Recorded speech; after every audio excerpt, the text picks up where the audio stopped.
Hello everyone. Welcome back to my channel కళ vlogs. నేను మీ కళావతిని.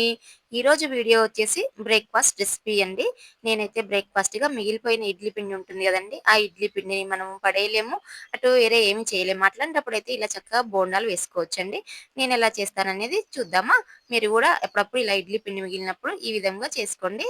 కొంచెం ఇడ్లీ పిండి మిగిలింది కదా! దాంట్లోకైతే నాకు సరిపడా కొంచెం గోధుమ పిండయితే యాడ్ చేశాను. బోండాలు వేయాలంటే నేను ఎప్పుడైనా గానీ గోధుమ పిండే యాడ్ చేస్తానండి. మైదా పిండి వాడను.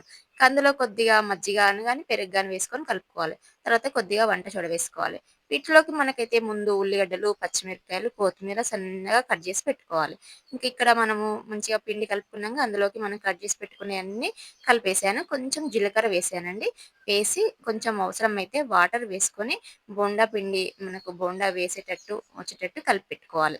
తర్వాత మనం కొంచెం పావుగంట సేపు నానబెట్టుకున్నాక స్టవ్ మీద కడాయి పెట్టి, ఆ కడాయిలో ఆయిల్ వేసి, నూనె వేడెక్కిన తర్వాత ఒక గిన్నెలోకి కొన్ని వాటర్ తీసుకొని, చెయ్యి డిప్ చేసుకుంటూ అంటే చెయ్యి తడుపుకుంటూ కొంచెం అవసరమైతే మనం పిండిలో గూడా వాటర్ యాడ్ చేసుకోవచ్చు.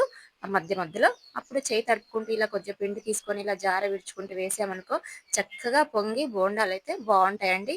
ఈ బోండాల్ని మీరు కావాలంటే చిన్నగా వేసుకోవచ్చు. లేదంటే పెద్దగా వేసుకోవచ్చు. హై ఫ్లేమ్‌లో మంచిగా కాల్చుకున్నామనుకో ఎంత బావుంటాయో. ఈ బోండాలను వేడి వేడిగా పల్లీ చట్నీ వేసుకొని తింటే సూపర్ అండి. మీరొకసారి ఇలా ట్రై చేయండి. మిగిలిపోయిన ఇడ్లీ పిండి ఉంటే. అంతేనా? నచ్చితే ఒక లైక్ చేయండి. అలాగే సబ్స్క్రైబ్ చేసుకోండి. షేర్ చేయండి. బాయ్ అండి. ఉంటాను మరి.